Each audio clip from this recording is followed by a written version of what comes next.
Hey everyone, in this video I'll show you how to fix the link previews not showing in WhatsApp.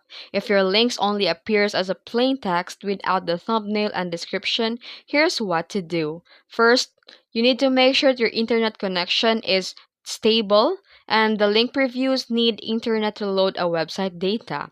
And always paste or type the complete link. And go to the App Store or Google Play Store and update WhatsApp to the latest version.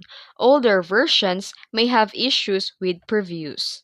And not all websites supports previews. If the site doesn't provide a metadata, WhatsApp can't generate preview. And on Android, you can go to Settings and go to Apps and click WhatsApp and Storage, then clear Cache. Then restart the app and try again. And sometimes, a simple restart fixes temporary glitch. And that's it. Now you know the different ways to fix the link previews not showing in WhatsApp. If this video helped you, don't forget to like and subscribe for more tutorials. Thanks for watching.